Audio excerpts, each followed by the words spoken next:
Okay so आज हमारा first lecture है और हम इस पूरी की पूरी जो भी हमारी जो सीरीज है उसमें हमारी most important language C plus plus को कवर करने वाले हैं बेसिक से। ठीक है, तो बिना किसी टाइम वेस्ट के शुरू करते हैं। आज के जो हमारे मेन टॉपिक्स हैं जिनको मैं कवर करने वाली हूँ वो है हमारे फ्लो चार्ट्स और सूडो कोड। ठीक है, तो शुरू करते हैं। अब सबसे पहले हमारे पास एक चीज है जिसको मैं एड्रेस करवाऊंगी as a programming programming problem. ये प्रोग्रामिंग प्रॉब्लम क्या है? बेसिकली जब भी आप कोई क्वेश्चन सॉल्व करते हो, आपके पास एक चीज होती है कि आपको एक प्रॉब्लम दी जाती है। ठीक है, आपके पास एक प्रॉब्लम होती है जिसको आपको सॉल्व करना होता है। ठीक है, अब कोई भी प्रॉब्लम अगर आपको दी गई हो, ठीक है, उसको आप सॉल्व कैसे करते हो? लेट्स से इसको हम एक रियल लाइफ एग्जांपल के साथ कोरिलेट करके देखते हैं। अगर मैं बोल लूं, मैंने आपको बोला है ऐड टू नंबर्स, तो आप करोगे क्या?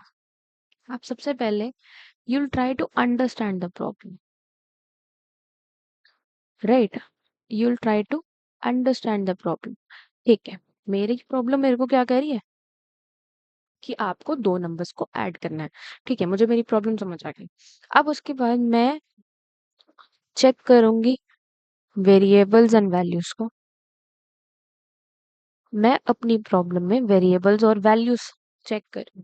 भाई मुझे दो नंबर्स को ऐड करना है, ठीक है। अब इसमें वेरिएबल्स क्या क्या है? कोई भी दो वेरिएबल्स ले लो, let's say A comma B, आपने दो वेरिएबल्स ले लिए। अब वैल्यूज क्या हुई? ये हमारे हुए वेरिएबल्स, राइट? अब इनकी कोई वैल्यू होगी जिन जो मैं इनको असाइन करूंगी। अब ये वैल्यूज इन वेरिएबल्स की होगी जिनको मैंने बोला था कि check the given values, check the given variables and their values. ठीक है, मैंने इनको इनपुट भी करवा लिया वैल्यूज को। अब तीसरी चीज जो मैं चाहूंगी ऐड करना, वो क्या होगा कि एक अप्रोच डिसाइड करूंगी कि अपने आंसर तक पहुंचना कैसे है, right? I will define an approach. मेरे को एक अप्रोच डिसाइड करनी पड़ेगी। फॉर एग्जाम्पल, इस केस में मेरी अप्रोच होगी ए प्लस बी, क्योंकि मेरा फाइनल रिजल्ट ए प्लस बी से ही निकलेगा। यही मेरा आंसर होगा, यही मेरी अप्रोच होगी। ठीक है, अब ये अप्रोच डिसाइड कैसे होगी ये आपको प्रैक्टिस के साथ आई जाएगी। डिपेंडिंग अपॉन प्रॉब्लम कितनी सिंपल कितनी कॉम्प्लेक्स है वो भी पता चल जाएगा। एंड उसके बाद इसी कोड को हमने क्या करना है, इसी अप्रोच को हमने कोड कर देना है। इसी अप्रोच को, यही अप्रोच को हमने कोड कर देना है। अब ये जो कोडिंग होगी ये होगी with the help of a programming language. Programming language, programming languages जैसे C, C plus plus, C sharp भी है, राइट? जावा भी है, पाइथन भी है, एंड बहुत सारी प्रोग्रामिंग लैंग्वेजेस हैं। ओके, अब कोड क्या होगा, कैसे लिखा जाएगा, वो बाद में देखेंगे। उसके लिए पूरी की पूरी प्लेलिस्ट आपको समझ आ जाएगी, देखनी पड़ेगी, देख लेना, समझ आ जाएगा आपको।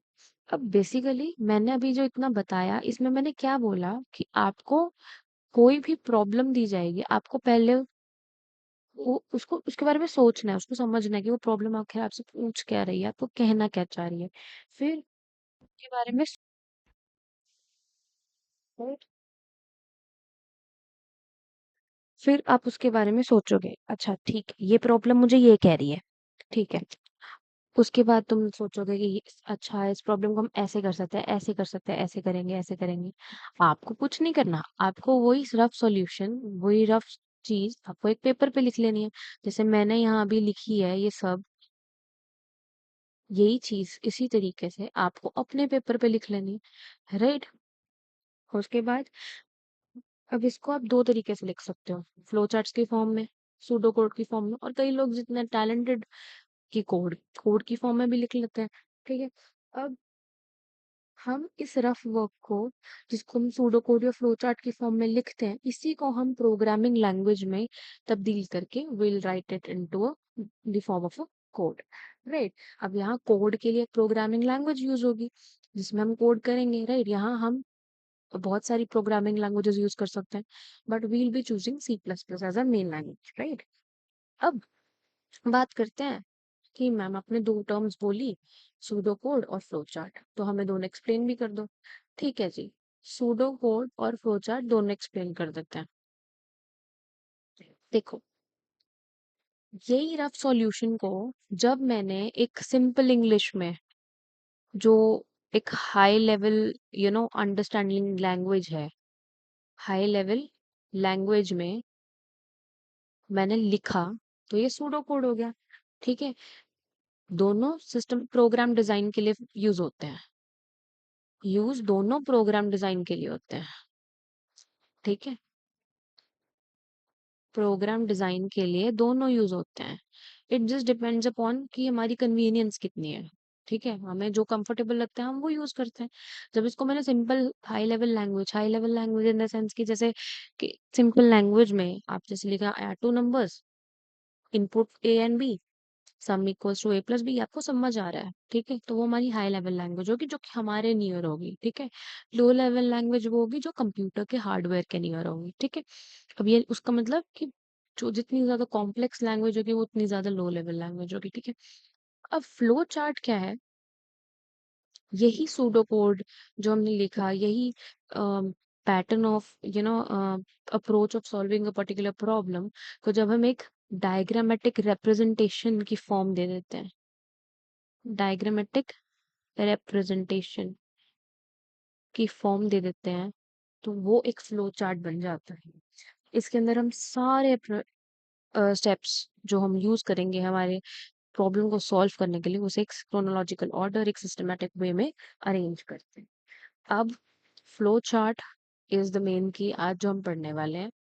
अब फ्लो चार्ट के कुछ कंपोनेंट्स हैं, components of a flow chart. जो पहला मेन कंपोनेंट है वो है हमारा टर्मिनेटर। 6 कंपोनेंट्स पढ़ेंगे, सारे इजी हैं। टर्मिनेटर, टर्मिनेटर बेसिकली कुछ ऐसे ब्लॉक में दिखता है, पर समहाउ ये कंप्यूटर भी ऐसे इजीली दिखाए समझेगा नहीं, तो मैं ऐसे बनाऊंगी। ठीक है इसको, पर राइट वे ये वाली है। तो ये जो ब्लॉक है वो हम क्यों यूज करते हैं? हम यूज करते हैं इसे स्टार्ट या एंड करने के लिए हमारे प्रोग्राम को, स्टार्ट या एंड करने के लिए हमारे प्रोग्राम को हम टर्मिनेटर जो है वो यूज करते हैं।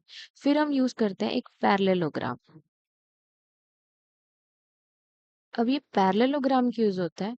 पैरेललोग्राम की तो शेप सबको पता ही होगी, राइट? ये तो बताने की जरूरत ही नहीं है। This is the shape of a parallelogram. अब ये पैरेललोग्राम हम क्यों यूज करते हैं? जब भी हमें कुछ इनपुट आउटपुट ऑपरेशंस परफॉर्म करने हैं, जब भी हमें कोई इनपुट आउटपुट ऑपरेशंस परफॉर्म करने हैं, will go for this parallelogram. तीसरा, हम एक रेक्टेंगल को यूज करते हैं। ठीक है, जिसको रेक्टेंगल को यूज करते हैं। अब ये रेक्टेंगल को क्यों यूज करते हैं? जब भी हमें कोई प्रोसेस दिखाना हो, ठीक है, या फिर कोई ऑपरेशन दिखाना हो, कोई कैलकुलेशन दिखानी हो एक तरीके से, तो हम रेक्टेंगल का यूज करेंगे। फोर्थ जो है वो है हमारा डिसीजन मेकिंग के लिए, जो कि हमारा एक रोम्बस है, डायमंड है। रोम्बस या डायमंड जो भी आप कहो, ये कुछ इस तरीके से है। अब इसको हम क्यों यूज करते हैं? इसको हम अपनी डिसीजन मेकिंग ब्लॉक बोलते हैं, डिसीजन मेकिंग ब्लॉक। अब ये डिसीजन मेकिंग ब्लॉक क्या है? ज, ये हमें यस नो में आंसर प्रोवाइड करेगा। या तो इसका आंसर यस होगा या इसका आंसर जो है वो नो होगा। ठीक है, the fifth one comes the connectors. ठीक है, जिसको हम सर्कल में डिनोट करते हैं, बस। ठीक है, इसको हम क्या बोलते हैं? Connectors.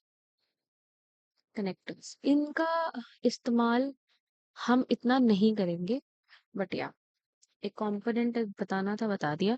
Next we have arrows, इनके बिना तो फ्लो चार्ट इनकम्प्लीट है। ऐसे नीचे को, राइट, लेफ्ट, ये सब एरोज हैं। ये एरोज क्या करते हैं? Determine the flow of the flow chart.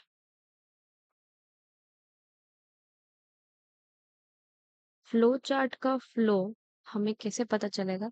In arrows की हेल्प से। ठीक है, ये यस नो में आंसर देंगे या फिर आपको ट्रू फॉल्स में भी दे सकते हैं, one and other the same thing. ठीक है, अब किसी क्वेश्चन की हेल्प से इनको ज्यादा अच्छे से समझ लेते हैं, है ना। फॉर एग्जाम्पल जो मैंने क्वेश्चन ऊपर दिया था, एड टू नंबर्स, इसी क्वेश्चन को हम इस फ्लो चार्ट की हेल्प से करते हैं। ठीक है, मैंने क्या बोला? स्टार्ट करना है प्रोग्राम, ठीक है जी। तो मैंने स्टार्ट करने के लिए प्रोग्राम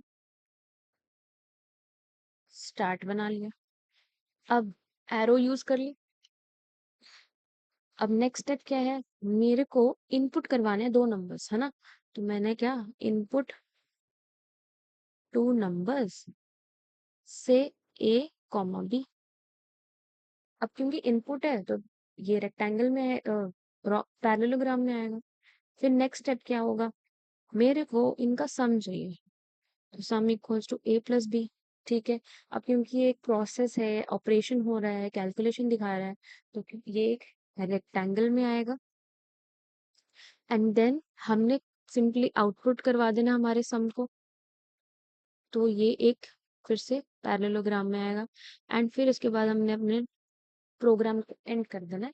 तो इससे हमारे ये जो पूरा है ये फ्लो चार्ट बन गया। अब ध्यान से देखा जाए तो हमने यहाँ टर्मिनेटर यूज करा, एरोज यूज करे, हमने एक पैरेललोग्राम भी यूज करा, हमने एक रेक्टेंगल भी यूज करा, राइट। अब ये सब क्या है? हमारे कंपोनेंट्स ही तो हैं जिनसे हमारा फ्लो चार्ट बनता है। ठीक है, अगर हम इसके सूडो कोड की बात करें, if we talk about the pseudo code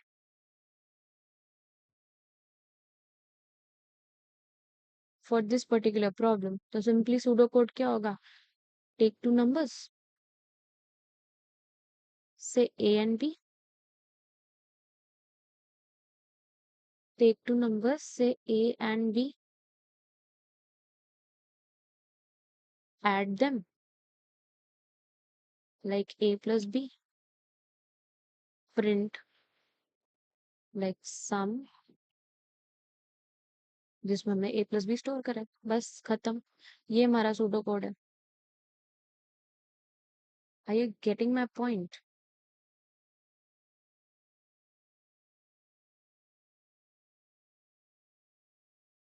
ये हमारा सूडो कोड है। ठीक है, हमारी यहाँ प्रैक्टिस खत्म नहीं होगी, हम और क्वेश्चंस करेंगे।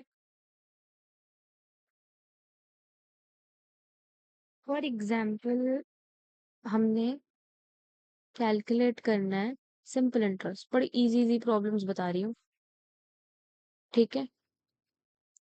और आपको समझ भी आ जाएगा, इससे कोड लिखना आपको इजी हो जाएगा। अच्छा, एक और चीज, जो हम फ्लो चार्ट्स करते हैं या फिर हमारे सूडो कोड्स करते हैं, इनके नंबर ऑफ स्टेप्स, इनके स्टेप्स लिखने का तरीका, इन ये पर्सन टू पर्सन डिफर कर सकता है, बिकॉज हर कोई एक जैसा नहीं सोचता। ऑब्वियसली अब आप सोचोगे 2 नंबर्स को ऐड करने के लिए कितने ही स्टेप्स, क्या ही फर्क पड़ेगा?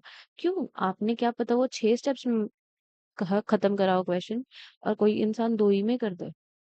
It is all upon the thinking ability, but this doesn't mean कि जो वो सोच रहा है सामने वाला वो आप नहीं सोच सकते हो। Just enhance your brains.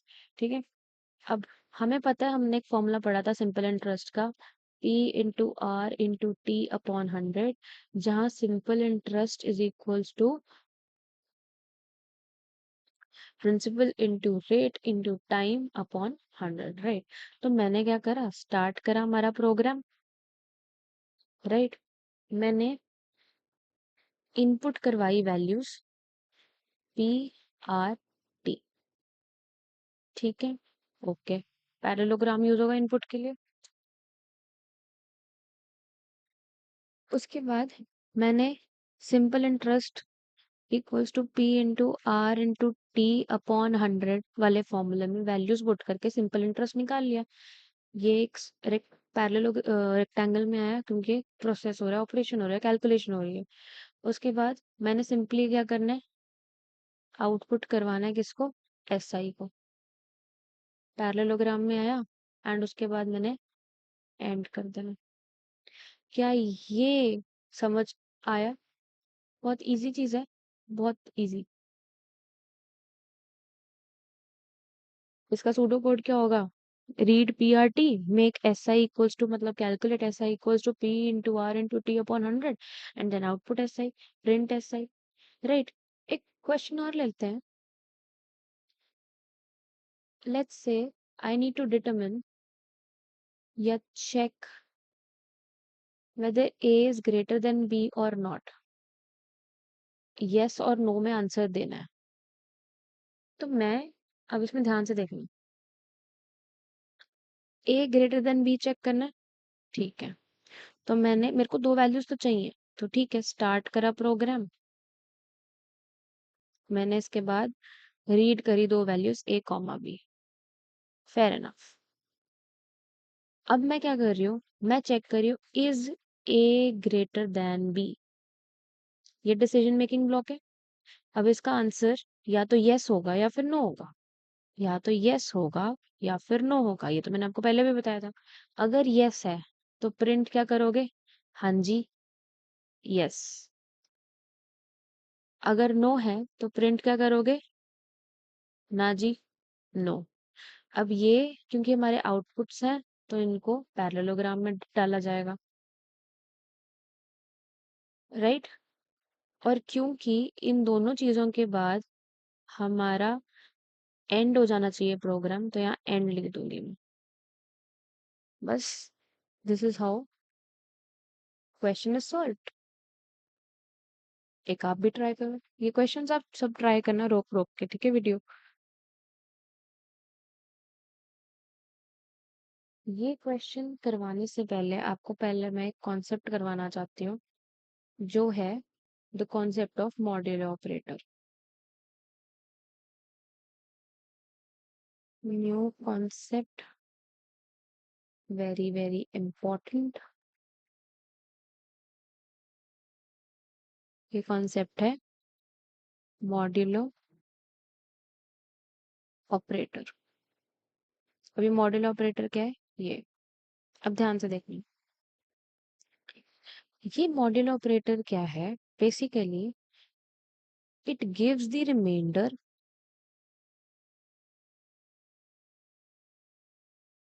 On division. A divided by B और A मॉड्यूलो B में फर्क क्या है। A डिवाइडेड बाय B जो है ये क्या करेगा, ये आपको क्वोशंट देगा। A मॉड्यूलो B आपको रिमाइंडर देगा। एक एग्जाम्पल ले लेते हैं, 5 मॉड्यूलो 2 होगा क्या, 5 मॉड्यूलो 2 और 5 डिवाइडेड बाय 2। मैंने दो चीजें ली। 5 मॉड्यूलो 2, 2 2 ज़र 4, 1, ये आपको रिमाइंडर देगा 1।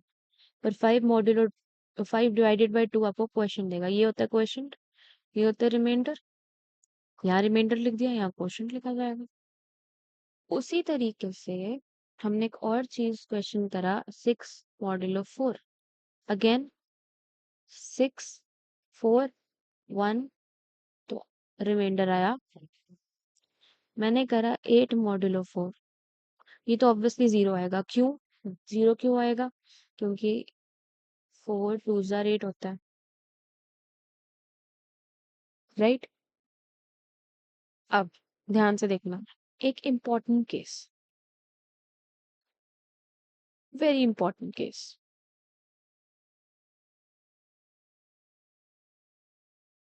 4 मॉड्यूलो 9 कितना होगा? इसको करते हैं जी। मैंने अगर 9 अंदर 4 बाहर लेती तो 4 2 जार 8, 1 आता रिमाइंडर, राइट? पर ये तो हुआ 9 मॉड्यूलो 4, है ना? मैंने पूछा है 4 मॉड्यूलो 9। अब ध्यान से देखना, मतलब इसका है कि 4 अंदर है, 9 बाहर है, तो ये 0 पे जाएगा, 9 0 0, और ये आ जाएगा 4। तो मतलब इसका है कि 4 मॉड्यूलो 9 4 के बराबर है।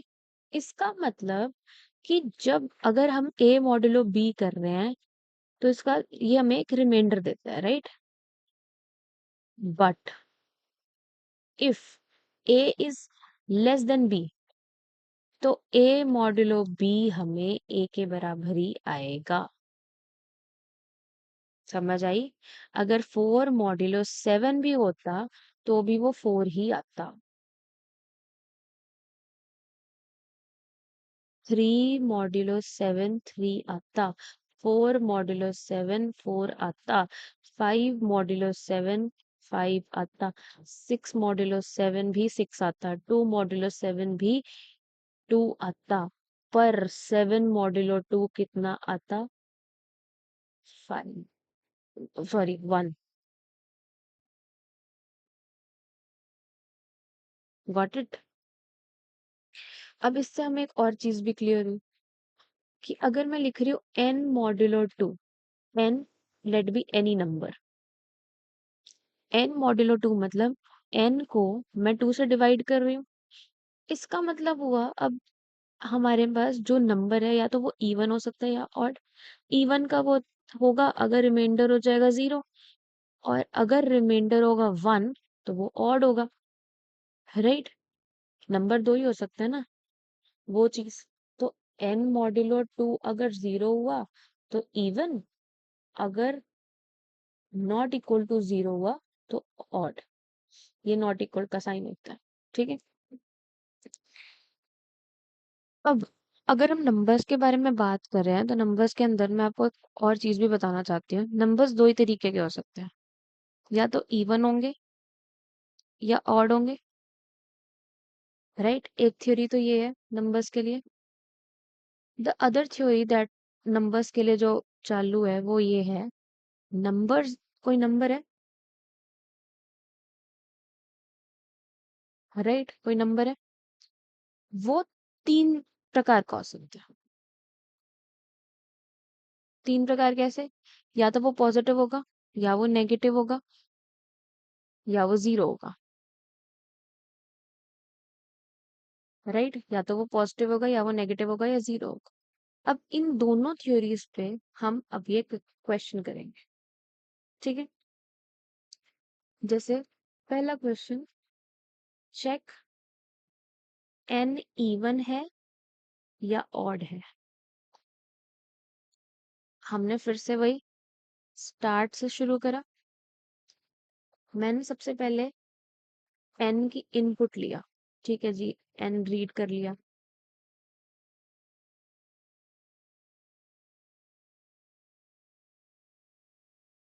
ठीक है? n रीड कर लिया। उसके बाद मैंने चेक करा, is n modulo 2 equal to 0। अब ये इक्वल टू बेसिकली ये चेक करता है, ये एक ऑपरेटर होता है सी प्लस प्लस में जो चेक करता है कि क्या n मॉड्यूलो 2 के बाद जो वैल्यू आती है वो क्या 0 है या नहीं। इक्वल टू कुछ भी लिखोगे बेसिकली वो चेक करता है वैल्यूज को, ठीक है? ये हमने डिसीजन मेकिंग ब्लॉक में डाला। अब इसकी दो वैल्यूज आ सकती है, यस में भी आ सकता है, नो में भी आ सकता है। अगर यस में आया तो प्रिंट करो कि वो इवन है, राइट? क्योंकि रिमाइंडर 0 हो गया। नहीं तो प्रिंट क्या करोगे कि वो ऑड है। और इन दोनों चीजों के बाद हमने क्या करना है, टर्मिनेट कर देना हमारे प्रोग्राम। बात समझ में? अब अगर इसके साथ का एक और क्वेश्चन जो कि बड़ा अच्छा है, मुझे चेक करना है कि n पॉजिटिव है, नेगेटिव है, या 0 है। अब जरा ध्यान से देखना है क्वेश्चन। हमने स्टार्ट करा, हमने स्टार्ट करा, ठीक है जी। मैंने n लिया, इनपुट करवा लिया, ठीक है जी। n इनपुट भी करवा लिया। अब स्टार्ट करा, n रीड करा, इनपुट भी करवा लिया। अब जरा देखो मेरे को, अब जरा हमने एक कॉन्सेप्ट पे देखते हैं। कॉन्सेप्ट पे नजर लगाओ। n अगर ग्रेटर देन 0 हो तो n होता है, नंबर होता है पॉजिटिव। अगर n 0 के बराबर हो तो हम उसे 0 कंसिडर करते हैं, और अगर n लेस देन 0 हो तो हम उसे नेगेटिव कंसिडर करते हैं, राइट। अब इसी कॉन्सेप्ट के बुनियाद पे हम ये क्वेश्चन सोल्व करेंगे। हमने n रीड करवाया, हम चेक करेंगे क्या n ग्रेटर देन 0 है। अगेन इसके दो आंसर्स आ सकते हैं, यस या फिर नो। अगर यस में है तो प्रिंट करो कि वो पॉजिटिव है, राइट। और उसके बाद तुम एंड कर दो, राइट। उसके बाद तुम एंड कर दो, ठीक है। पर अगर ऐसा नहीं है तो तुम चेक करो क्या n 0 के बराबर है। पहली कंडीशन चेक करिए, क्या n 0 से बड़ा है। हुआ तो यस हो जाएगा और वही लूप खत्म, वही प्रोग्राम खत्म। पर अगर नहीं है तो हम चेक कर रहे हैं 0 है। अगर यस हुआ तो प्रिंट करवाएंगे 0, है ना। पर अगर 0 भी नहीं हुआ तो फिर देखो, ना n ग्रेटर देन 0 है, ना n 0 है, तो लास्ट ऑप्शन क्या है कि n क्या है, श्योरली क्या है, n शॉर्ट है ये हमें बात कि n नेगेटिव है। और ये तीनों के बाद हमने सिंपल एक काम क्या करना है, end termination of the program. बात समझ आई, ये चीज। अब एक क्वेश्चन जो होमवर्क लो, करो, बड़ा अच्छा क्वेश्चन है। क्या एक ट्रायंगल पॉसिबल है given values of A B C के साथ। ट्रायंगल पॉसिबल और नॉट। वीडियो पॉज करो, क्वेश्चन सॉल्व करो, उसके बाद रिज्यूम करना। ये क्वेश्चन क्या कह रहा है कि जैसे हमारे पास एक ट्रायंगल होता है, उसकी साइड्स की वैल्यूज ले ली ए बी सी, ठीक है। क्या एक ट्रायंगल वैलिड ट्रायंगल है with these given lengths of the triangle is as A B and C. A B C lengths of the sides of the triangle है, ठीक है। इनकी कुछ वैल्यूज होंगी, क्या इन वैल्यूज के साथ हम ट्रायंगल कंस्ट्रक्ट कर सकते हैं, पॉसिबल है या नहीं। तो हमने एक कॉन्सेप्ट जो पढ़ा था, वो क्या पढ़ा था कि sum of any two sides must be greater than the third side. अगर ऐसा है तो ही ट्रायंगल जो है वो वैलिड होगा। और अब ध्यान से देखना, अगर ये तीनों की तीनों कंडीशंस ट्रू हुई तो ही ट्रायंगल वैलिड है, अदरवाइज ट्रायंगल वैलिड नहीं है, ठीक है। तो ही ट्रायंगल जो वैलिड है, अगर तीनों की तीनों कंडीशंस ट्रू। तो वही चीज हम कर रहे हैं। हमने स्टार्ट करा प्रोग्राम, हमने रीड करवाई ए बी सी की वैल्यूज, ठीक है जी। उसके बाद हमने चेक करा क्या a plus B greater than C है। अब इसमें नो या यस दोनों यही वैल्यूज आ सकती, राइट। अगर नो हुआ तो एक कंडीशन फॉल्स होगी, देखो ये कंडीशन नंबर 1, ये कंडीशन नंबर 2, ये कंडीशन नंबर 3, ठीक है। सिंपल याद रखना, कंडीशन 1 ही फॉल्स होगी तो भाई ट्रायंगल तो इनवैलिड यहीं से हो गया ना, इनवैलिड प्रिंट करवा दो, राइट। पर अगर a plus B greater than C हुआ तो ठीक है, बढ़िया बात है, पहली कंडीशन ट्रू हो रही है।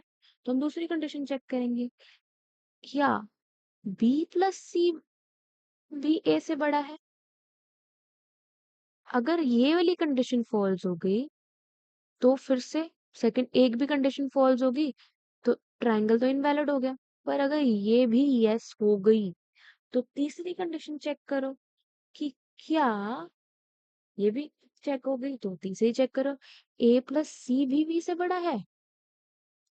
अगर फिर से ये नो हो गया तो फिर से ट्रायंगल हो जाएगा इनवैलिड कि भाई एक कंडीशन फॉल्स होगी, ट्रायंगल तो कंस्ट्रक्ट नहीं हो सकता। पर अगर ये भी यस होगी तो जरा चेक करो, ध्यान से देखो, यहाँ भी वो यस होकर गुजर रही थी, यहाँ भी वो यस होकर गुजर रही थी, और यहाँ भी वो अब यस होकर गुजरेगी। तो इसका मतलब कि वो अब वैलिड है, कि वो अब वैलिड है। अब रह क्या गया भाई, टर्मिनेशन भी करनी है। तो टर्मिनेशन कैसे होगी, यहाँ से निकाल लो, यहाँ से निकाल लो, यहाँ से निकाल लो, और टर्मिनेट कर दो प्रोग्राम को, बस। खत्म बात। ये वाला अच्छा क्वेश्चन था, जरा एक बार खुद करके देखना, ट्राई इट योरसेल्फ। अगली वीडियो में मिलेंगे। Till then, keep learning, keep practising. Radhe Radhe.